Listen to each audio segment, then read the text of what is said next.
What time is it? Oh God, what day? No!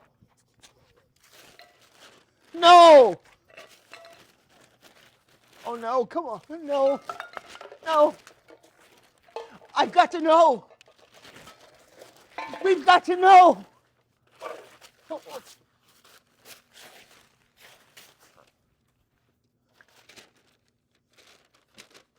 Ah, yes. Yes. See that? December 23rd. Not December 24th. Not yet. Oh. There's still time. Oh. Still time.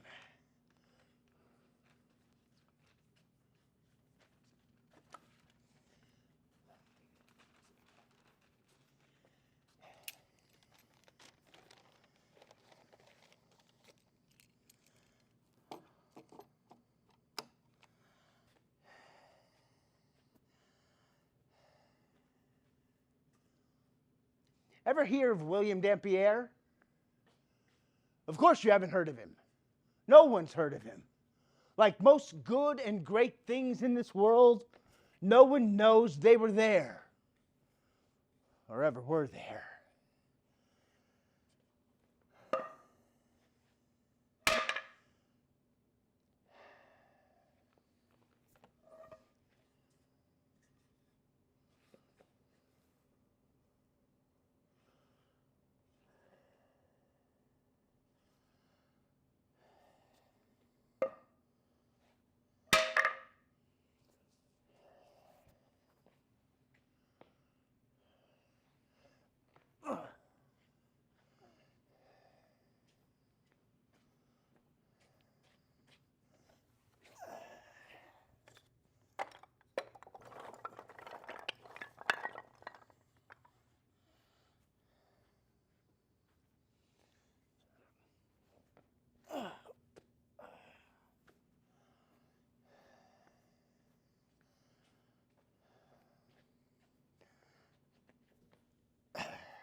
Do you like guacamole? Sure you like it. Who doesn't like it?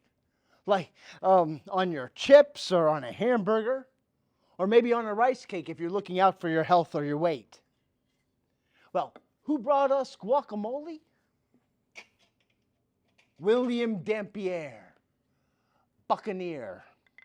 He was an explorer and a scientist. But do you know what else he was? A pirate. Yeah, you heard that right. And pirate. And when I say pirate, I mean pirate. As in, you're a pirate.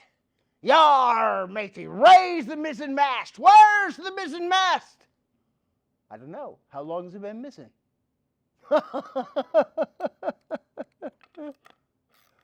Pirates.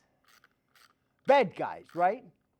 Well, William Dampier, he circumnavigated the globe 3 times and was the first European to reach and map parts of Australia and New Guinea. Pirate did that. One of your supposed bad guys did that. Well, William Dampier, he goes to Panama Bay.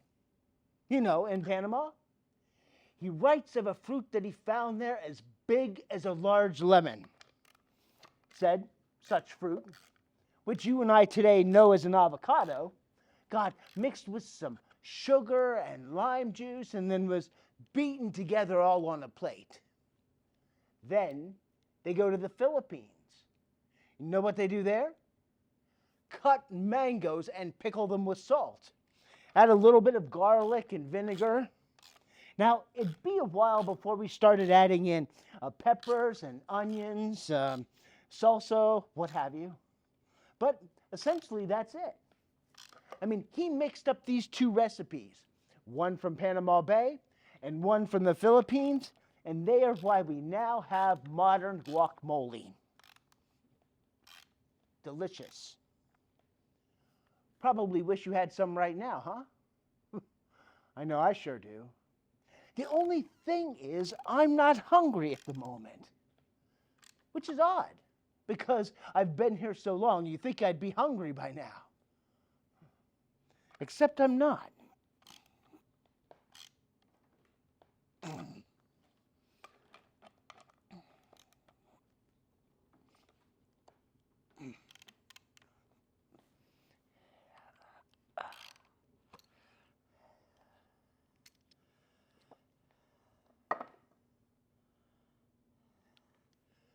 Ta-da! And avocado wasn't the only word that William Dampier introduced to the English language. Other words that we wouldn't have without him are a barbecue, breadfruit, cashews, catamaran, chopsticks. Huh. Now, if you think about it, all those words have to do with food, or the eating of food, like chopsticks, which he meant is what people in a lot of Asian countries use to eat their food with, instead of a knife and fork like we do here. No, he wasn't referring to the tune you sometimes hear people play when they're learning to play the piano. I mean, a lot of little kids, they start playing the piano, they play chopsticks. And catamaran. Now, that has absolutely nothing to do with food, except it's one of those funny-looking boats with the outriggers off to the side that can be sailed real weird, you know, like at a 45-degree angle, if you want, which, if you want to know, looks pretty hard if you ask me. But like I said, those are just some of the words that William Dampier came up with. There are a whole lots of others, but those are the only ones I could think of right now off the top of my head. William Dampier.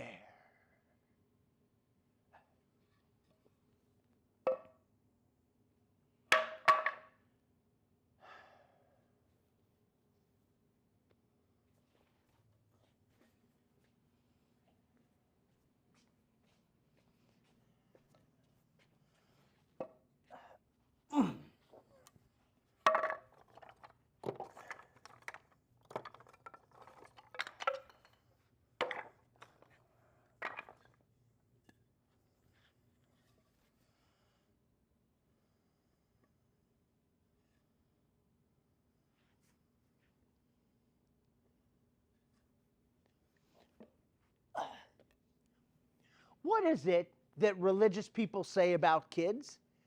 Yeah, I know, spare the rod, spoil the child. But that's not what I mean. There's something else they say. Something like, give me the child for the first 7 years, and I'll give you the man. The idea being that if you form someone really early on in their lives, well, then they'll be real religious when they grow up. Not that that worked for me.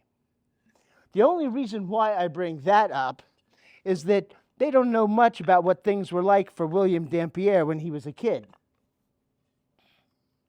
Born in East Coker, Somerset, England, the second son of a tenant farmer. So you must know. I mean, you must have some idea how dirt poor that must have been. I mean, considering he was born in 1651. So we're talking the mid-1600s here. So how in the heck do you get educated back then if you weren't richer than God, or at least richer than God for back then. But in spite of not being richer than God, our man got a pretty good basic education, which I have no idea how a damn tenant farmer managed that for his kid.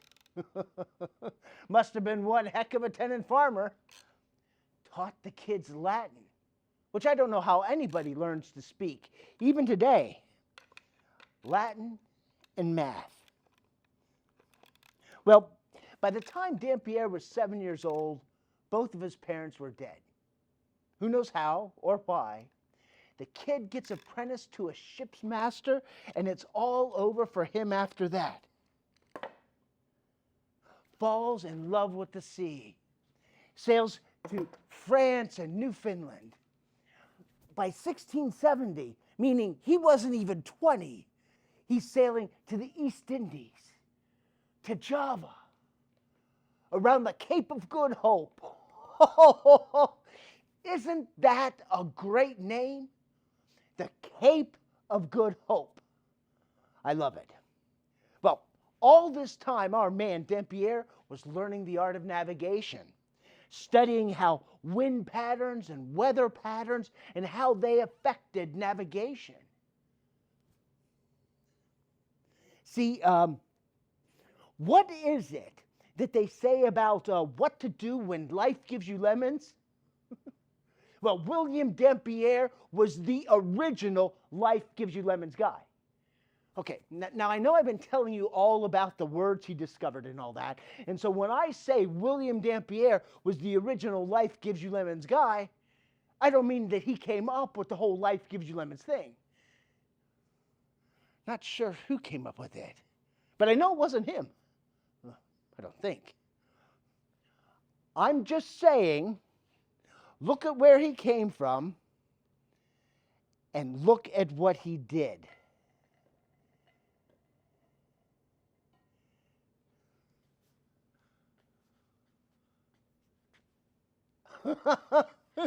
How's that, huh? Now, among other things our man inspired was Daniel Defoe to write Robinson Crusoe. Now, on his third and final voyage around the world, this would be 1708. Our man rescued Alexander Selkirk, a pirate who was stranded on Juan Fernandez Island off the coast of Chile. The poor guy had been there for 5 years. Can you imagine? 5 years all alone.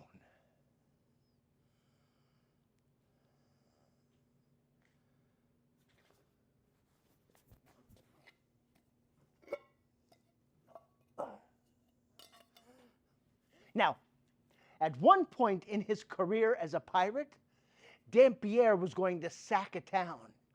But he got distracted by a bunch of beautifully colored parrots. He ordered his men to capture and preserve them, sparing the town. Because the natural world, that was the true booty and true beauty.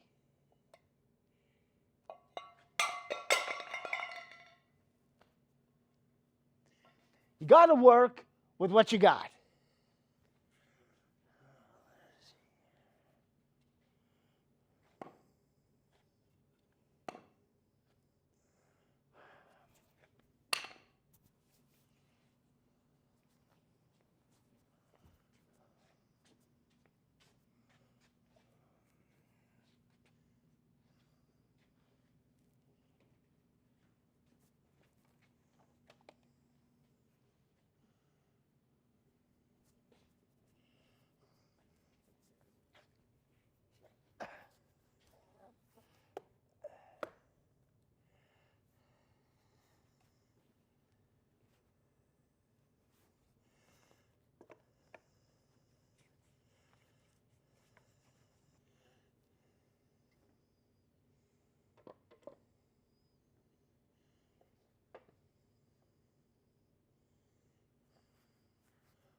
See?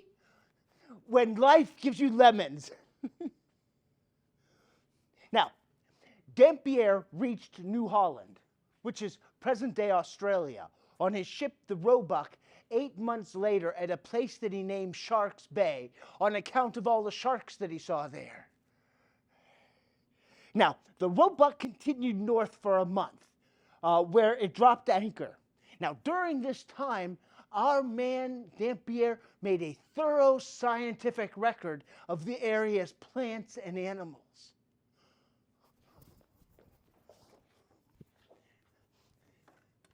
They encountered Aborigines. Oh, not good. Turned into a bit of a battle. Dampier shot one of them. One of the Aborigines. That was bad. You can always tell the sound of a gunshot, you know? It sounds like nothing you ever heard before. It's not a car backfiring. It's not a firecrackers. No, you can tell it's a gun being fired.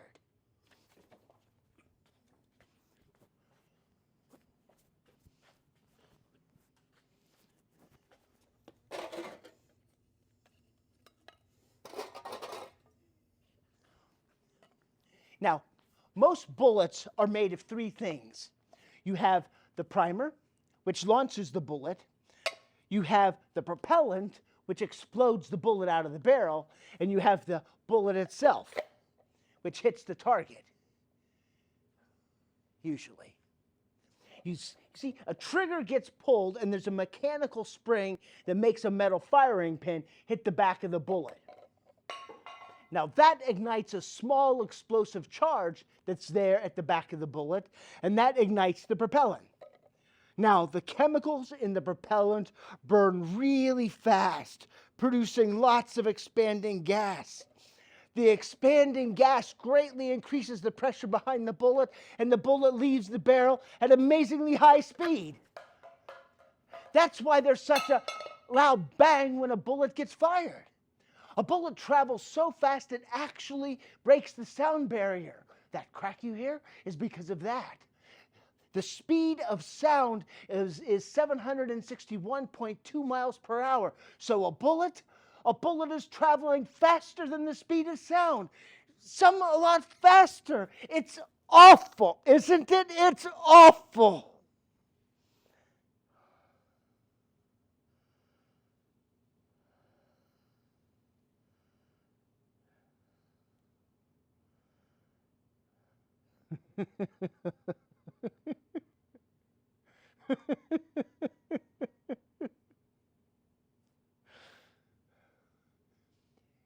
Do you know who told me that?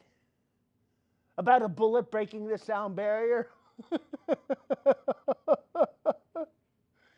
Was one of my kids, Anthony Ellis Ehrenreich. That was actually the way he introduced himself. Can you believe that? First day of class, this odd, wiry kid walks up to me with a green Incredible Hulk notebook under his arms, walks up to me, sticks out his hand to shake, and says, "Hello, sir. I'm Anthony Ellis Ehrenreich." As if he were afraid I might mistake him for somebody else, you know, like maybe Anthony Michael Ehrenreich. Anthony Ellis Ehrenreich. Okay. You never want to have a teacher's pet, but sometimes the world has a way of saying, who cares what you want? It just happens. He always had his hand up.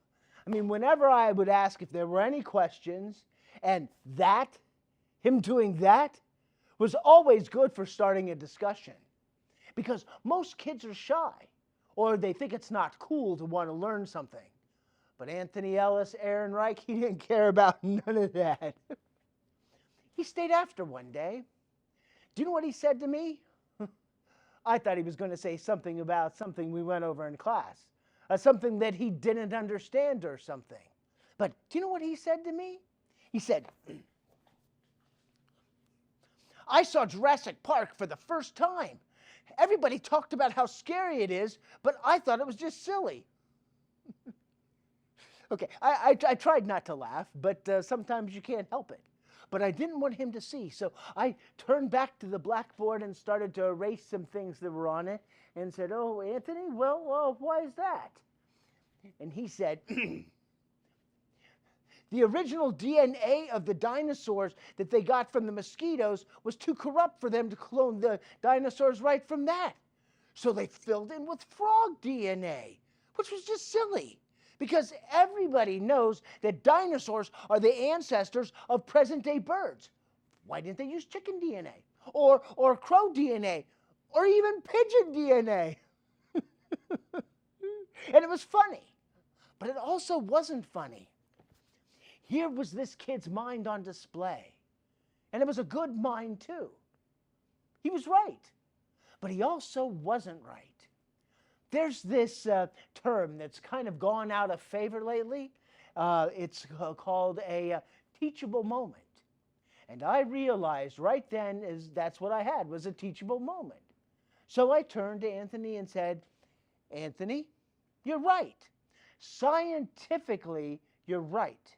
But there are two things you might want to be aware of. One, when Michael Crichton wrote Jurassic Park, he might not have known about the bird-dinosaur link.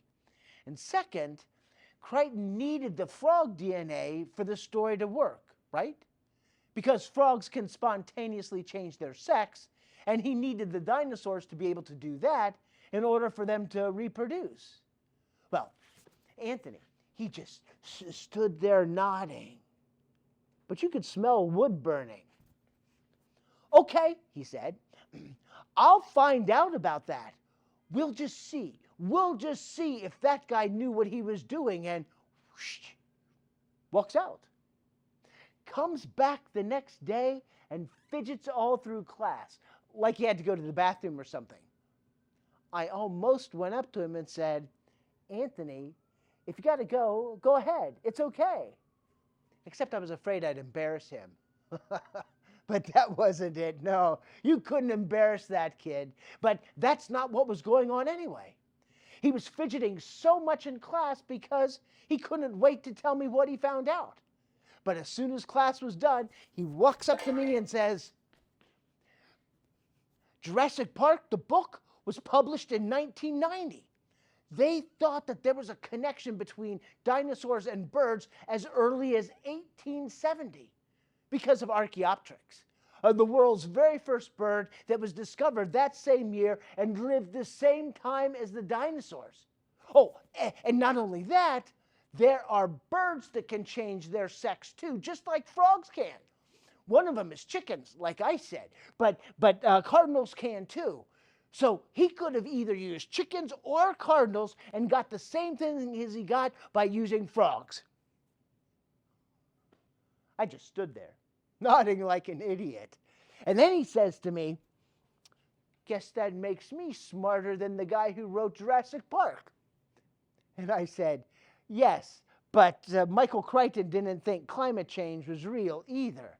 And so Anthony, he just stood there with his mouth open and looking at me with, "No. He was one of those? Well, no wonder he wrote such a silly book. He wasn't very smart at all now, was he?" And still trying not to laugh, I said, "No, he wasn't." And then Anthony said, "If someone who isn't that smart can write all those books, then maybe I should write some books." And I said, "Yes, Anthony, you should." Oh, I got to get moving here. I got to get this thing put together while there's still time.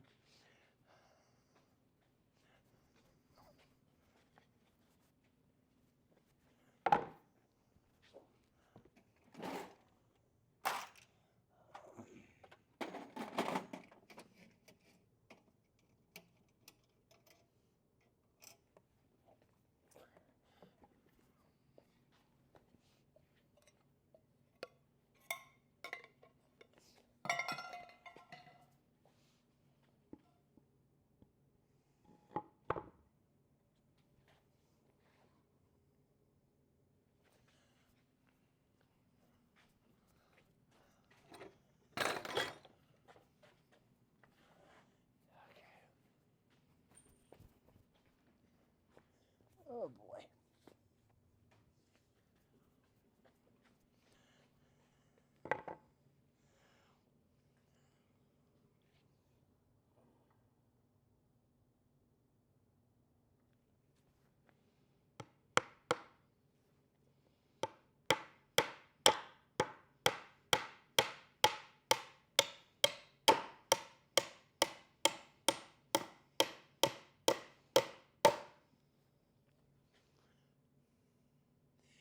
Anthony Ellis Ehrenreich and my kids, they were the last of what wasn't polluted in the world. Because everything is so polluted right now. You could see it. You can hear it. You can feel it. Air, water, people, people's minds.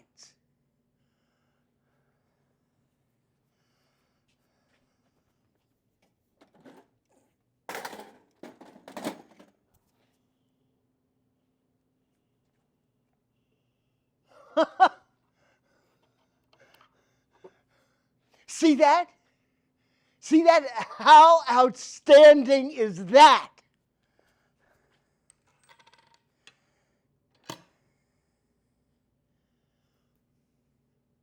There are people who say that getting shot, that they didn't feel it.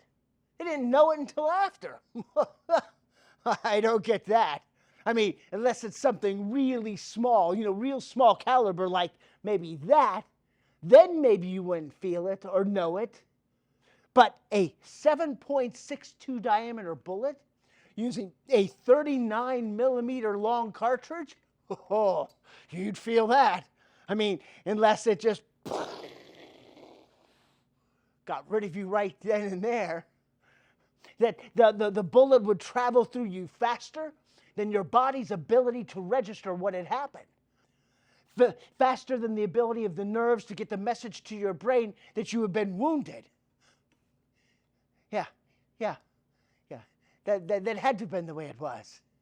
It had to have been. Wasn't that way for me, though. No, I can tell you that. But then again, I was older and an adult. I had more surface area. It was like somebody had me on the operating table for surgery, but instead of operating on me with anesthesia, they just hit me with a hammer, reached up inside me, and boom!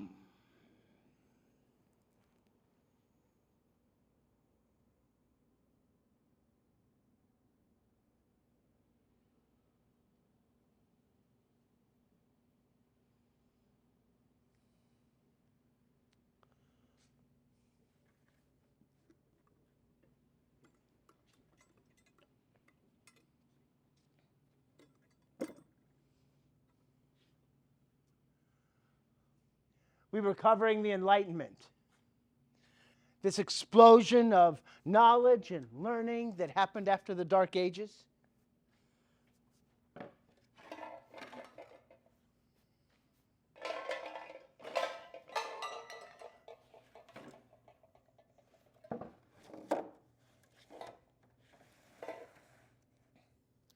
I wanted them to know about Newton and Darwin, but this guy that stood behind so much of it and got such little credit, I wanted them to know about him too. Maybe more than I wanted them to know about Newton and Darwin.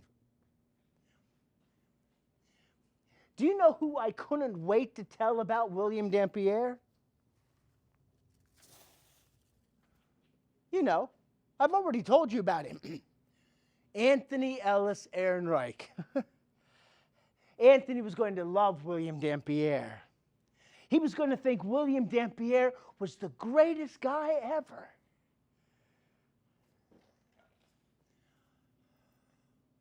I don't know how I didn't see him.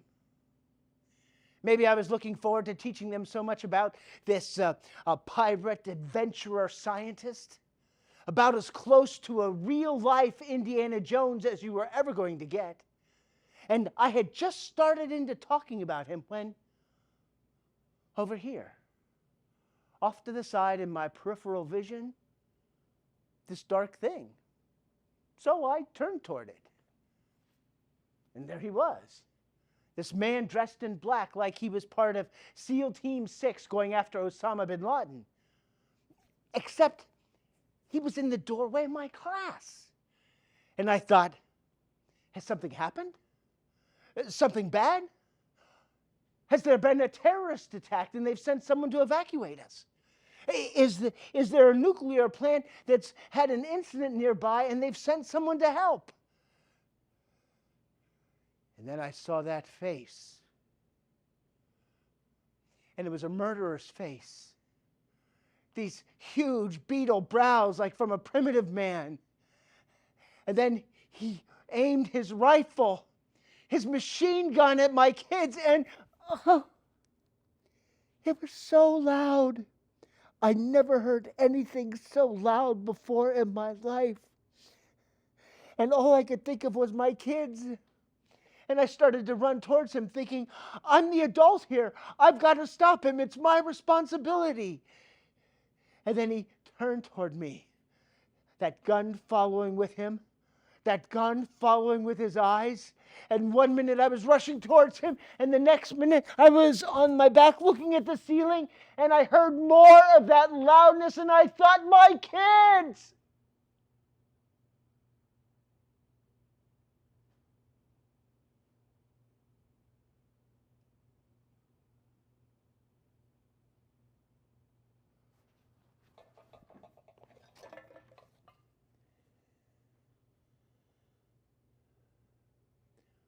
All it was after that, when it was in utter darkness, was more ceilings. The ceiling of the classroom with the cops and then the paramedics looking down at me.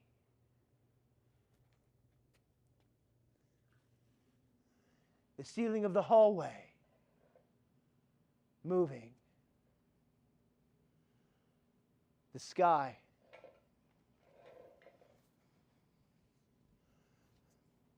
The ceiling of the ambulance. More sky. The ceiling of the hospital hallway. And then the operating room. And then black. Utter black. The ceiling of my hospital room. With my mom leaning in, trying to speak to me. And everything she says sounding like gibberish. And my wife leaning in, and she's trying to talk to me, and everything she says sounding like gibberish. And then Mike Cerrillo, the principal, leaning in. And I said, I hope I said, I think I said, my kids. And Mike said, oh no, don't worry about that now. And I said, no, you have to tell me. You have to tell me now, please. Are they okay? And Mike looked over at someone who looked over at someone and said something to someone. And a nurse came in with a needle that she stuck into my IV. And I was out again. In the black again. I liked it in the black. The only problem is you can't stay there forever. Well, I suppose you could. I mean, with enough alcohol, with enough of that drug that they were giving me. Other ways too. More permanent ways. And let me tell you, if I were convinced, I mean utterly and completely convinced, that what came after this life was nothing, that what came after this life was just an eternity of that black? Well, maybe. But I had just enough religious education, just enough exposure to the notion of mortal sin. And what sin would be more mortal than that? Because I was not convinced that what came after was that comforting black. And if it wasn't that black, damn, would I be in for it wherever I ended up once I took that option? But none of that mattered at the moment. I was in the black again, but dreaming.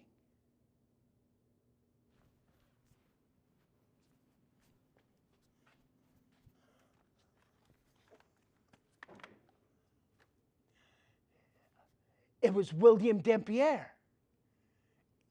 in the jungle, telling his men not to sack the city, but to collect the parrots, these beautifully colored parrots. And with him, with a little net, collecting parrots,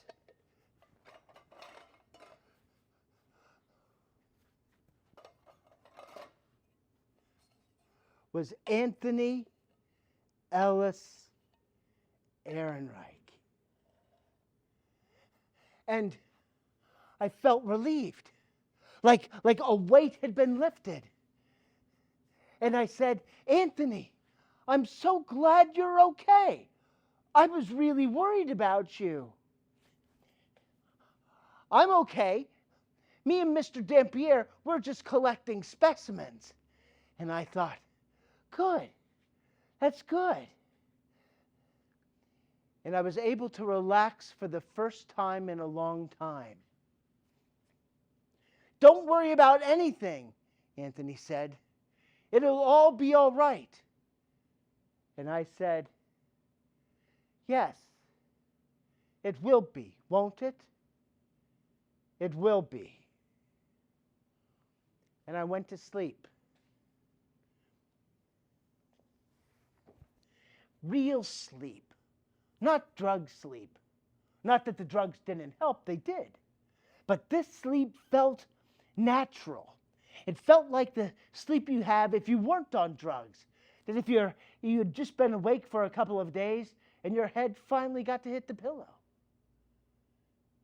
And when I woke up, I felt rested. And when I woke up, they were all there. My wife, my mom, Principal Cerrillo, a cop, some guy in a suit. And they were all just looking at me, and I was like, what? What is it? And the guy in the suit said, can you positively identify your assailant? And I said, my assailant? What are you talking about? Did I have an assailant? Well, the cop and the guy in the suit, they just looked at each other like, uh-oh. I knew I had said something wrong. So the guy in the suit said, the man who shot you, can you positively identify the man who shot you? And I thought, oh, I'll be back to this again. What about my kids? I asked. Well, first, the guy in the suit said, as he hands me a 3-ring binder full of laminated photos, we need for you to look through there and tell us if you see him. Well, I'm a patient guy. Well, at this point, I'm a patient. How's that, huh? And I found him. 3rd page. Same beetle brow, same steely-eyed look. Determined. A man on a mission. To bravely take aim and open fire on a room full of unarmed 9-year-olds? I'd tell you his name. But his name shouldn't live. He shouldn't live. But, of course, there wasn't anything I was going to be able to do about that. I mean, I had my fantasies, but I knew that the next time I would get anywhere near him would be when I saw him in court, and in order for me to get to the courtroom, I'd have to pass through a metal detector. I handed the 3-ring binder back to the cop and the guy in the suit, and the two of them just looked relieved. And so I said again, what about my kids? Well, my wife and my mom started to get out of their chairs, and I said, no, don't. I turned to the cop and said, my kids. The guy in the suit cleared his throat. 11 wounded.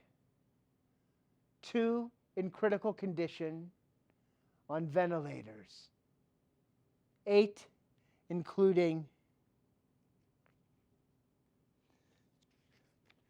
Sonia Mills,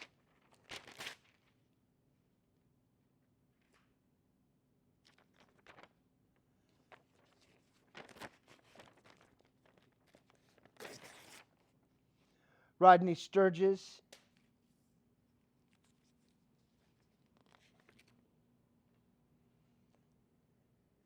Mary Lynn Chang,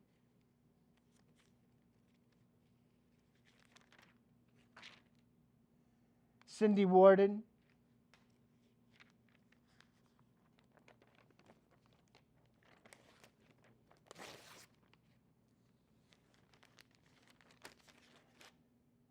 Pamela Kaczynski,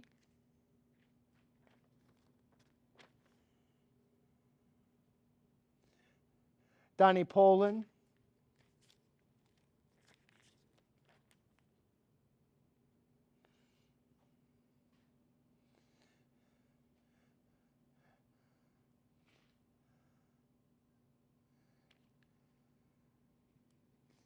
Rodney Sturgis,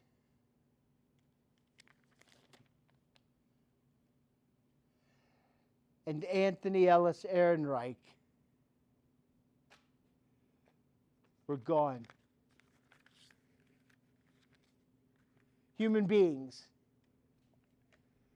kids,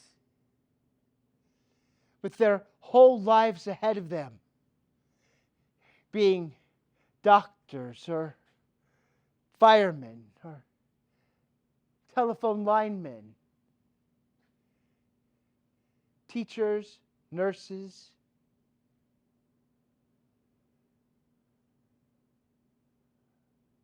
writing books.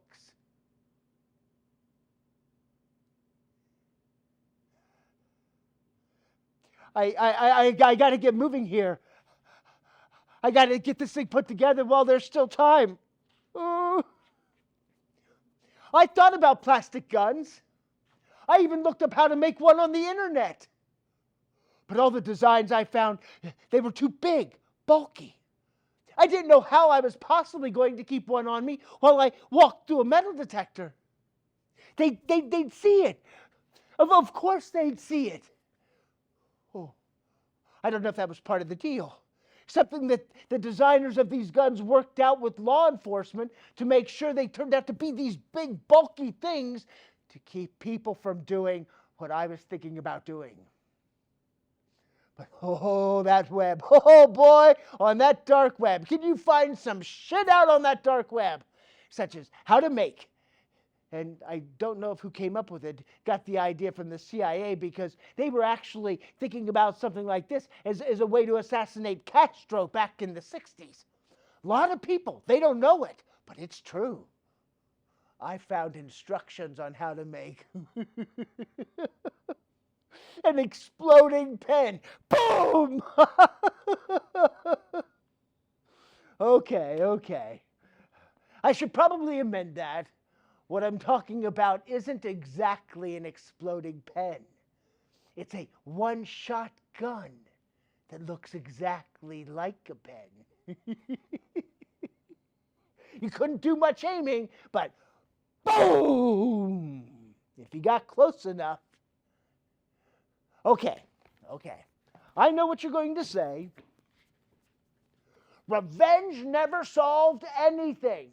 Or, do two wrongs make a right? Or, you keep going with this eye for an eye and a tooth for a tooth stuff, and pretty soon the world will be blind and toothless. But an eye for an eye and a tooth for a tooth is not about what you think it's about. It's not saying take revenge. It's actually about the limits of revenge. In other words, if someone takes your eye from you or your tooth from you, well, you could take their eye or their tooth. It does not mean you could tie him and his whole family up and burn their house down with them in it. Okay? Well, let's just look for a moment at what he took from me, huh? 2 months in the hospital, and they had to section off a portion of... You don't want to know about that. Digestive tract issues are only interesting to the person whose digestive tract it is. And believe me, they're not even that interesting to that person. This is just my way of letting you know that I don't eat the same way. I don't process food the same way. 2 months in the hospital and I crap into a bag now. That's fun.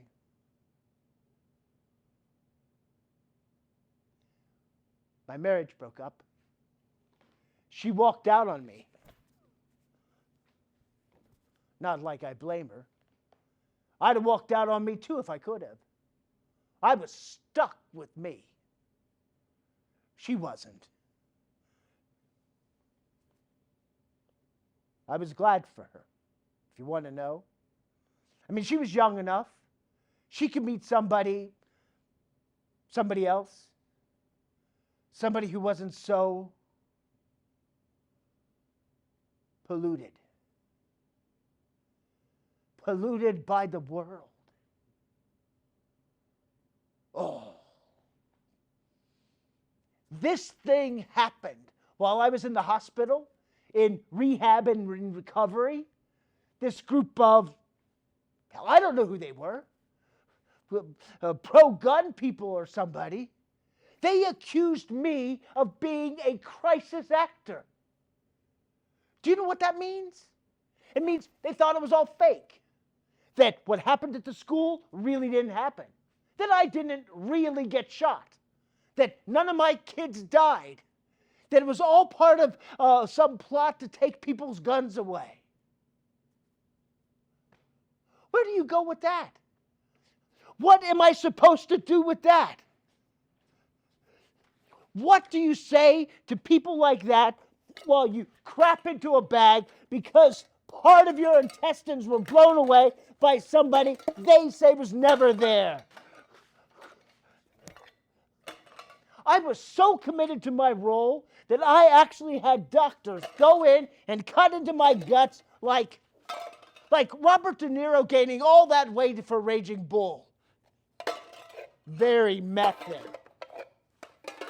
I was so committed to my role that that's what I take now. Every time I change a bag. A Lee Strasberg shit. Crisis actor. Yeah, right, that's me, yeah.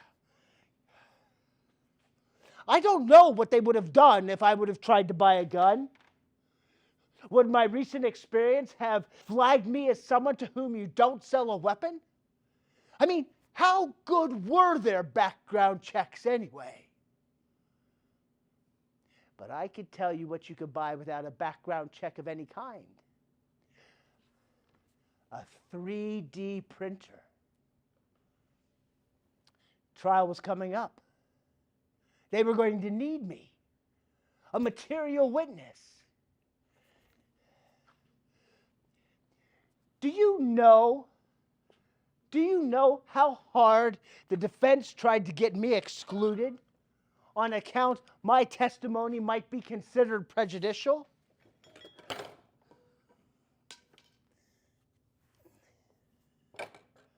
Because the fucker shot me?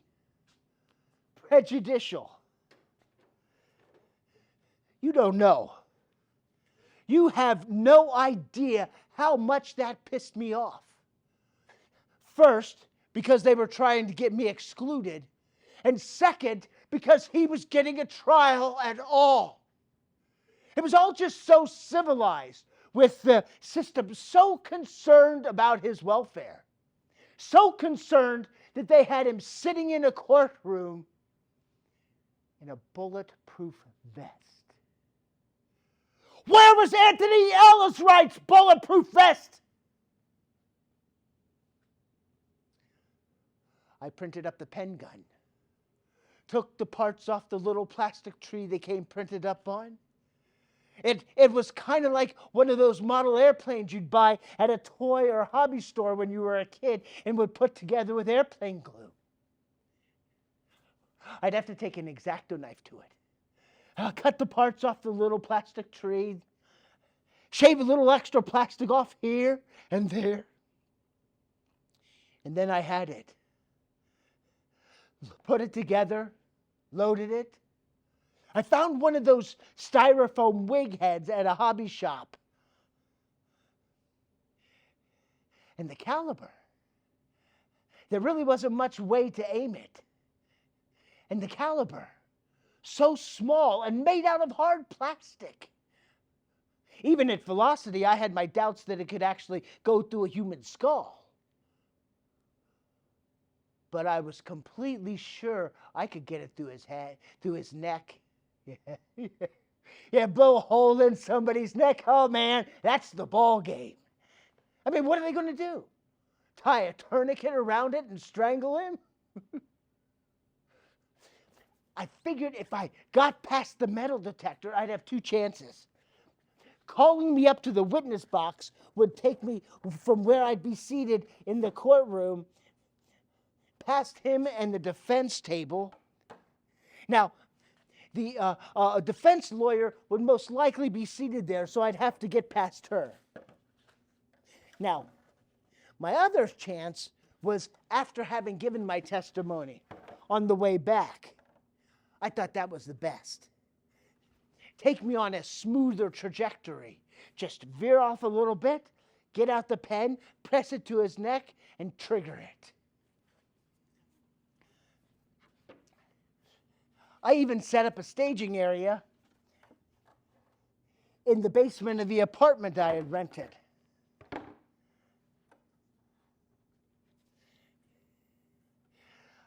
I set up a witness box with a defense table about 20 paces away. And every day, 10 times a day, I would walk past, sit, speak, be dismissed, walk back towards the defense table, veer off a bit, take out the pen, press it to his neck, and pull the trigger. Got to be second nature. Of course, flesh and bone was going to be a different story from a styrofoam wig's head. But at least I had the moves down, with the date coming up like a freight train.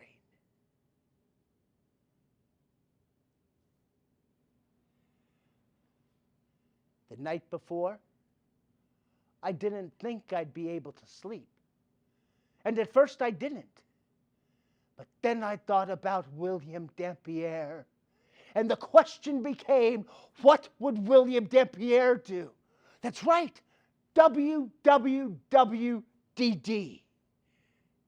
Should have had a t-shirt printed and wore it that day. Of course, it was too late for that. The day of, I got up, got dressed, clipped the pen to the inside of my jacket pocket, got in my car, and drove to the courthouse. You know, the only time I was anywhere near scared was when I had to empty my pockets for the metal detector. But since the pen was all made out of plastic, I didn't bother to put it in the plate they provided. I just walked on through, picked up my keys, my phone, my change. I started to get scared, but then I thought about him again. William Dampierre, the scientist, pirate, the whole time learning and teaching about our world, but at the same time not taking any shit from anybody. And I thought about him on the way to court. And I thought about him entering the courtroom and taking my seat. And I thought about him when they called my name and I walked up to the witness box and then got sworn in. And I thought about William Dampierre, who Anthony Ellis Ehrenreich never got to hear about. Thought about that pirate the whole time I'm looking at that piece of shit thinking, you're not so tough now, are you? Without your gun pointed at a bunch of unarmed 9-year-olds. And I suddenly got very, very calm. A deeper level of calm than I ever knew or have ever known since. We'll stop there. Okay. That was actually 2 sections I went, or have ever known since.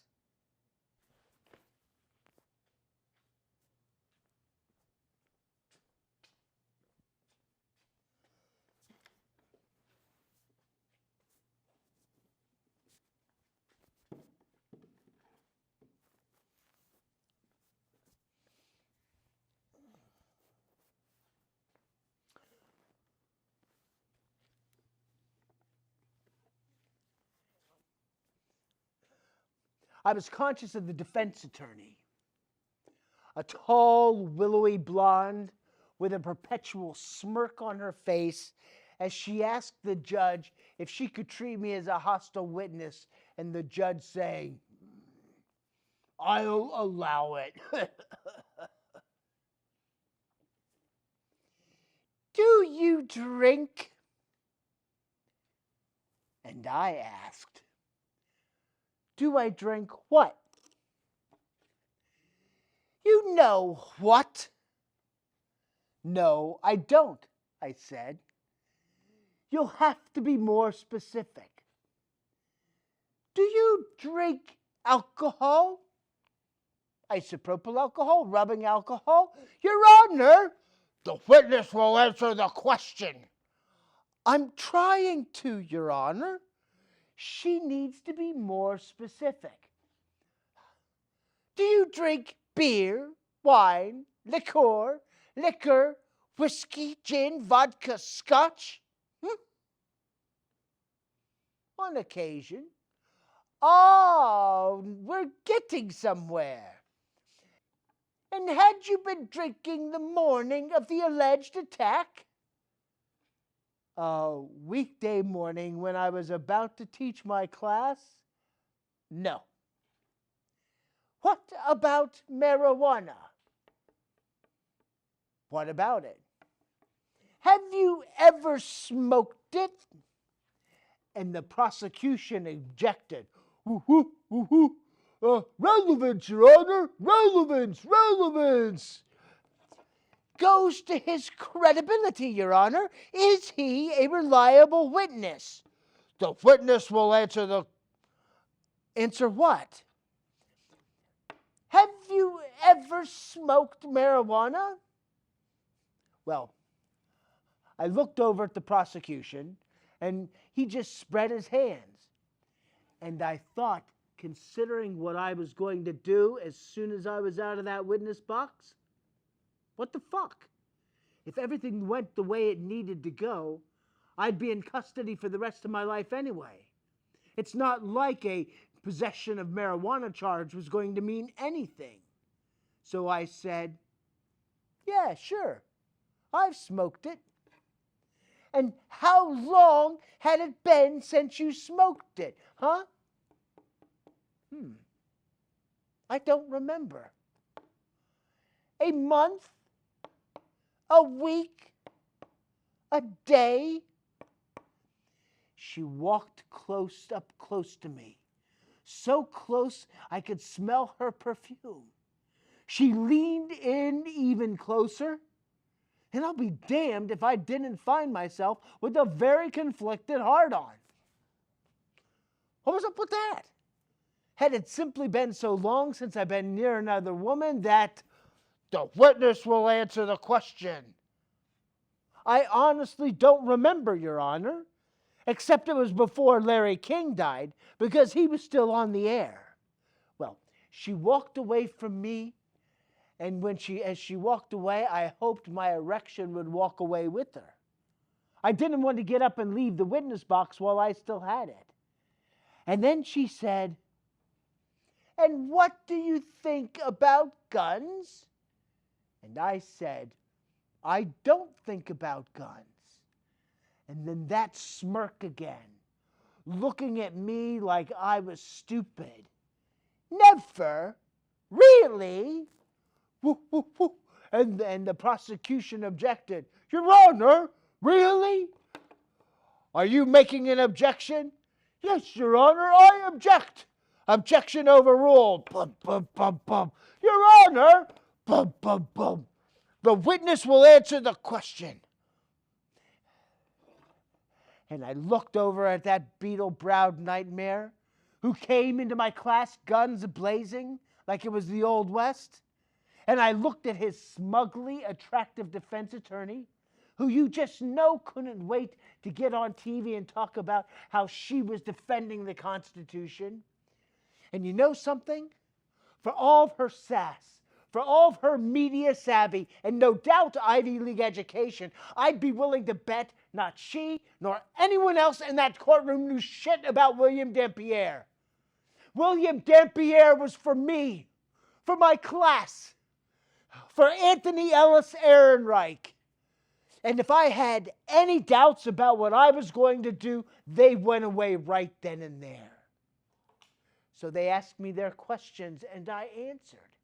And they asked if I could point to the person who came into my class, and I pointed to him, while he looked at me with flat hatred. But I just kept looking at him thinking, you're not so tough now. You aren't anything. You're just a dead sack of meat. And then I was dismissed. I thought I'd be scared, but I wasn't. I just opened the door to the witness box and stepped out. I began the diagonal walk back through the court, the walk that would take me past Beetlebrow, looking at him the whole time and him looking at me. And as I got closer to him, I started to reach my hand in my pocket for the pen gun, thinking I should be able to do it. Get over there and press the pen to his neck, push the button, and end his miserable life. And then it was like I was bathed in light. Somehow that light had cut through the pollution.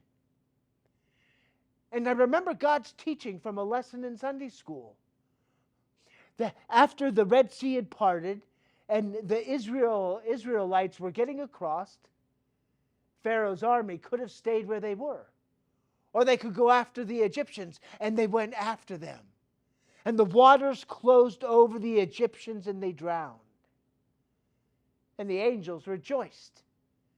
But God said, my creatures are drowning in the sea, and you're singing? And then I remembered something else from that lesson, something else that God had said. It is not the death of the wicked that I seek, but only that he should turn from his evil ways and live. And then I heard a voice, but I didn't hear the voice with my ears. And the voice said, you could kill him, but it will pollute your soul. Think of that creature with all the innocent deaths on his hands. How polluted is that soul? Spare him, not for his benefit, but for yours. And just like that, the light was gone. And there I was, almost in front of Beetlebrow, almost ready to take out the pen gun, except now I couldn't do it. It was just a moment, and by God's intervention, the moment had passed. I mean, they were all looking at me, all of them. Beetlebrow, the judge, the defense, the prosecution, like they were just waiting for something to happen. Bailiff, the judge said quietly.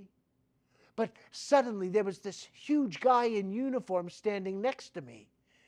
And he said, sir.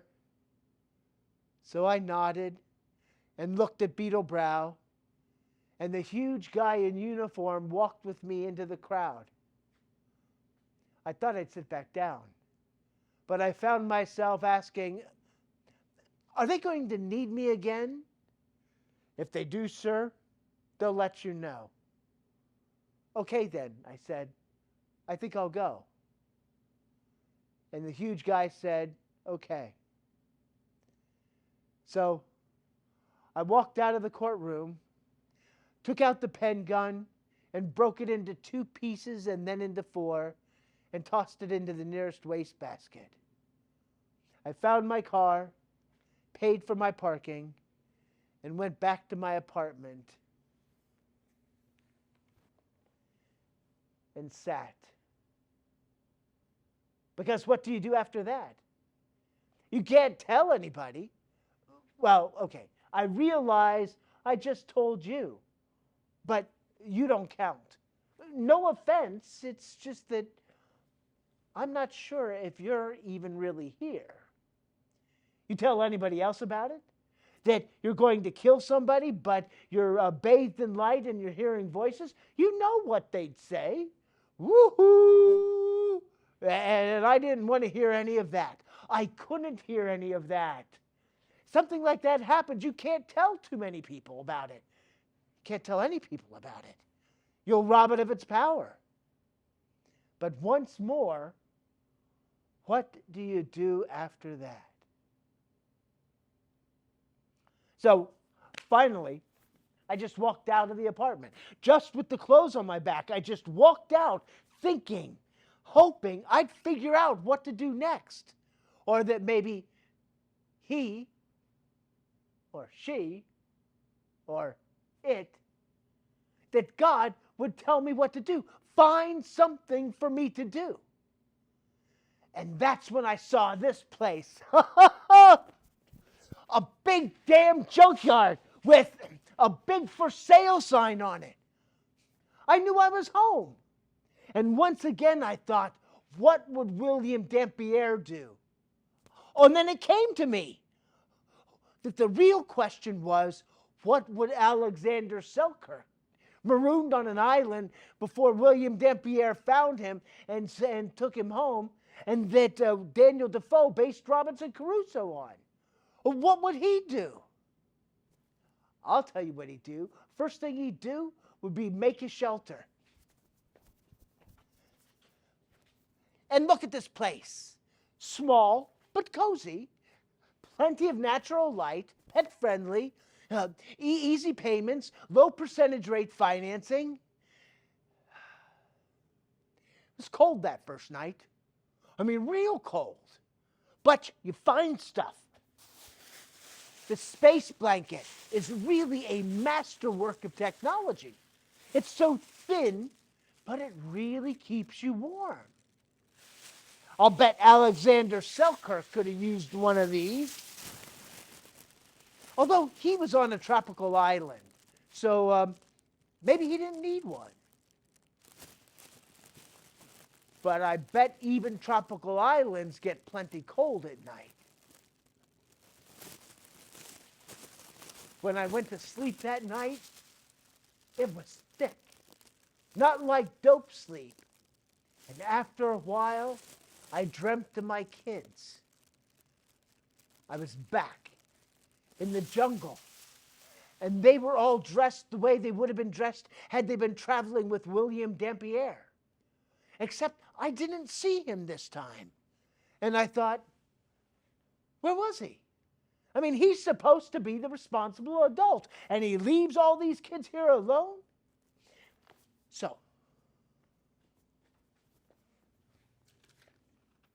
So every time I saw one of my kids, I told them to follow me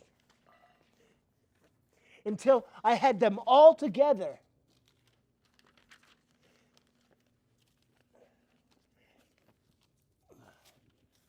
Except for Anthony Hellis Ehrenreich, who we just found in a clearing like he was just waiting for us. So I said, Anthony, I thought you were with William Dampier. And Anthony said, we're all lost here. We're trying to get back home.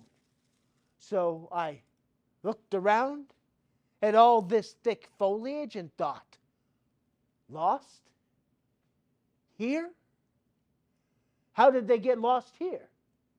Alexander Selkirk, he got lost. He got marooned until William Dampier found him. So I took Anthony by the hand and told him to take the hand of the next kid and told them all to join hands and we'd find our way out. We'd find our way out together. So we walked through this path that led out of the clearing, and we walked and walked. It seemed like forever. I had to keep looking back at them to make sure we hadn't lost anybody, and we didn't. They were good kids. You'd think they'd complain that their feet hurt or that they were hungry, but they didn't. Not once. But every time that I thought that I had led them out,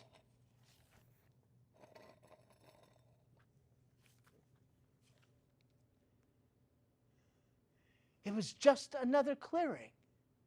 Or maybe it was the same clearing, I don't know. I kept thinking, it's an island. If we can get to the shore and build a fire, then maybe Dampier or someone, anyone, will see it and come rescue us.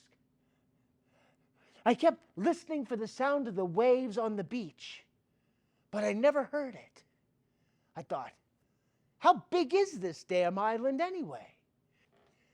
After a while, I just got so tired in a way that the kids didn't seem to. I had to sit down and rest. I'm so sorry, I said. I'm so sorry, as I closed my eyes and said, I'm older than you. I get tired faster and more easily than you guys do. Just give me a minute and let me rest. Let me rest a minute and we'll find our way. We'll find our way out. And when I opened my eyes, Anthony Ellis Ehrenreich was just standing there holding this weird blueprint. Okay, well, I really can't call it a blueprint because it wasn't blue. It was more like a sketch or so, that he had drawn on something. And at the top of the drawing, in big block letters, he had written December 23rd. So I looked at the drawing and the date, and I said, Anthony, what is this? And Anthony said, you can't just lead us out of here like you're leading us someplace on a field trip. It's not like that. So I said, so what do I do? And he showed me.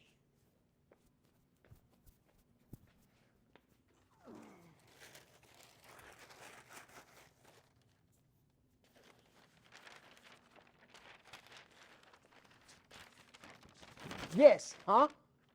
This, see that? Huh? This is what he showed me. I had to recreate this from memory because it was in a dream, and obviously I couldn't bring it with me. And when I woke up, I was shocked to wake up. It was so real, being in the jungle with the kids. So I thought, he was trying to tell me something. Anthony Ellis Ehrenreich was trying to tell me something. But what was he trying to say? I had no idea. But luckily, my library card hadn't expired because even to get a library card, you need an address and, yeah, you get the idea. So I go to the library. I doubt that I looked or smelled too good based on the looks that I got from the librarians and other people on their faces. But I just started looking stuff up, reading about how do you lead people home. Got all kinds of answers. Everything from how to use a compass to a biography of Martin Luther King. So then I thought, maybe narrow it down a little to how do you lead souls home? And there was more stuff. Everything from new theories of pediatric psychology to the Pied Piper of Hamelin. So then I thought maybe the real question was, how do you lead souls home? And December 23rd, and that's when things got interesting. You see, I found this whole thing about Jesus leading souls home. It happened on the 23rd of December, on the night before Christmas, where he would show up, and if souls were lost, he would lead them home. And that's when I knew, right then. See? Don't you see? This is, it's a telescope. See? I mean, here's your tripod. Here's the telescope. Here's the lens, the viewfinder. Don't you see? This is why Anthony Ellis Ehrenreich showed me a telescope. To look at the sky. And why would he want me to look at the sky? How did we know Jesus was coming the first time? The Star of Bethlehem, right? The Christmas star, right? We saw the Star of Bethlehem, only now things are too polluted to do that. I mean, the sky, the water, you name it. It's all too polluted. We're too polluted. But with the right tool, with the right way, okay.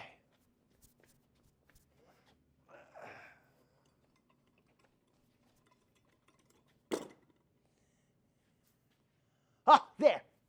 There it is.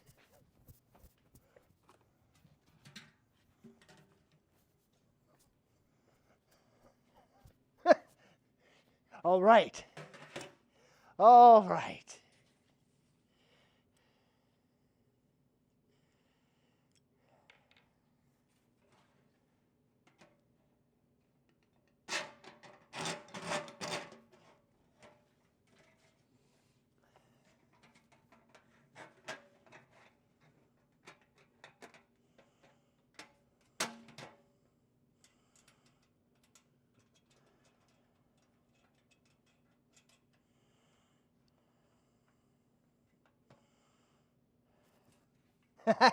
There you go. How's that, huh? How outstanding is that? Yeah, okay. Real soon. Real soon. Even if I can't lead them out, I know someone a whole lot better. Someone who can. Yes. Yes, see that? Okay.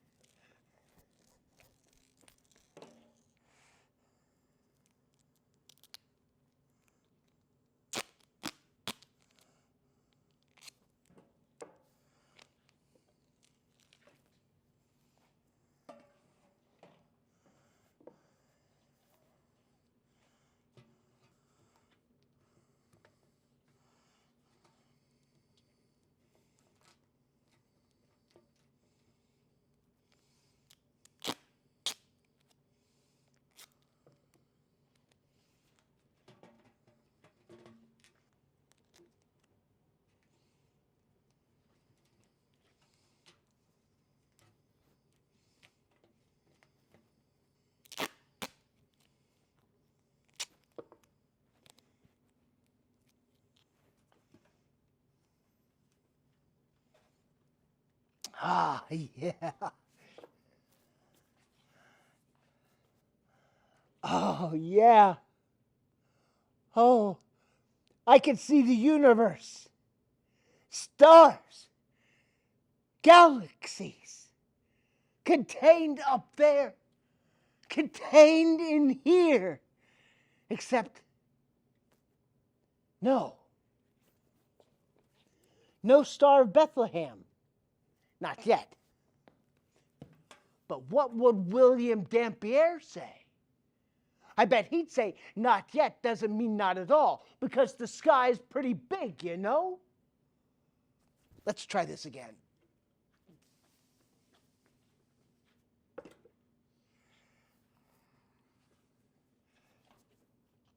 Wait. Maybe. No.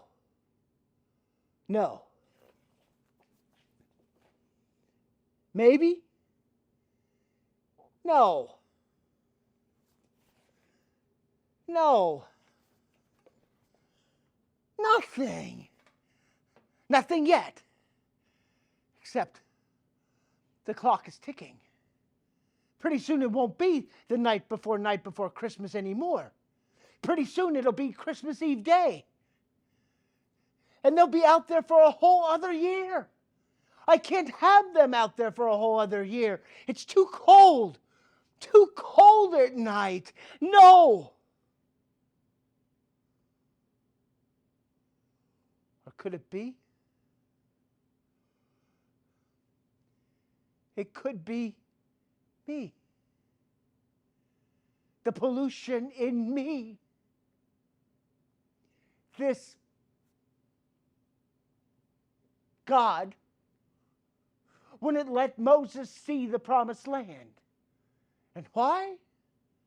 Because he told Moses to wait for him and then didn't show up. So Moses, who didn't exactly have the longest fuse, smote the rock.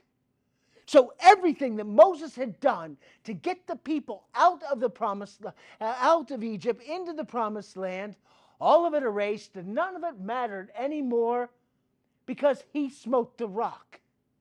And Moses didn't get to see it, right? No promised land for you. You smote the rock.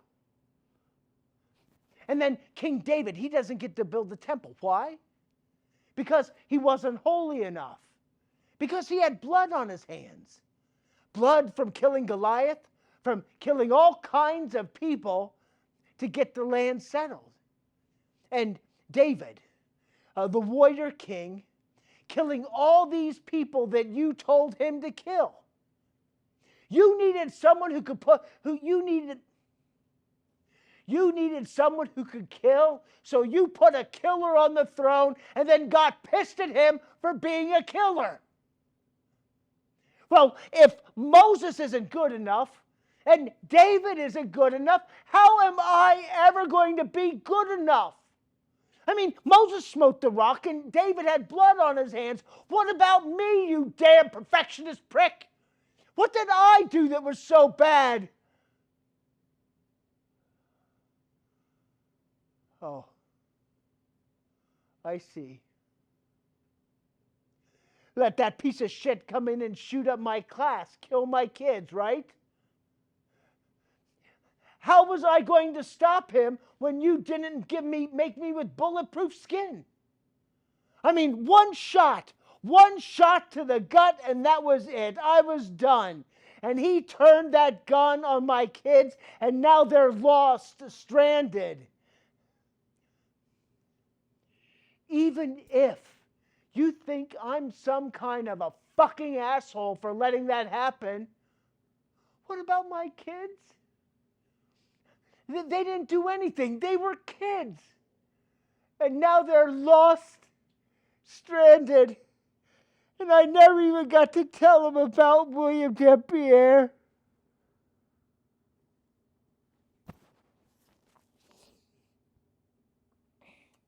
Fine. I should have known that I can't count on you for anything. I'll find the kids myself. I'll find the star myself. It's got to be out there somewhere. I've got to be able to find it. Wait. No. No. No. Oh. When I was going to kill Beetlebrow, you stopped me by talking to me. You'll talk to me and convince me not to kill somebody like that, but to save my kids, you don't say anything? How can you be that way? How can you Mr. be... Eastman? Hello? Is that you? Is that Anthony? You heard that, right? You heard that? Yes? Who cares if anybody else heard me, Mr. Eastman? You can hear me, right? Yes, Anthony, I can hear you. Good. Anthony, how are you? I'm fine, Mr. Eastman. Really? Yes. And the others? Yes, they're all right, too. Oh, That's so good. I'm glad to hear it. Anthony, I've been trying to find the star so you all could get back home. Mr. Eastman, we've been trying to tell you. You already found the star. What? The first time you looked through the telescope, you found it. No, I couldn't have. You couldn't see it because you didn't really want to leave. Leave? Leave where? Where you are right now. You mean this place?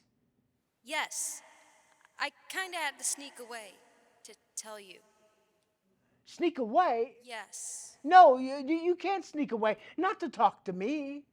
I mean, the whole point was for you kids to get back home. And we are, Mr. Eastman. We're all okay. Oh, I'm so glad to hear that. Mr. Eastman, I don't have much time and there's something I have to tell you. What? What is it? This is going to start to fade. Us talking like this. And it won't take long either. Things like this are very hard to hold in your memory. The second or a minute or an hour later, you're going to start to doubt that you ever heard from me. Except you did. And it's so important to remember that you did.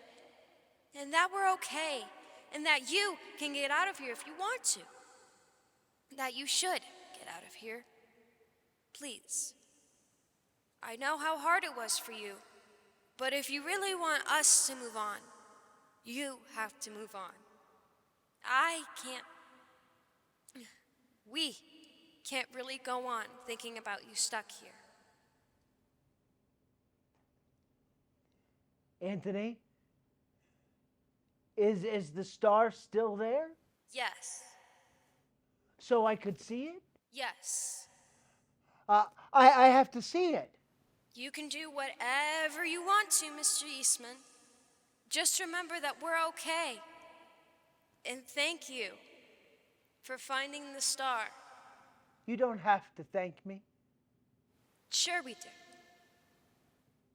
You never have to thank me.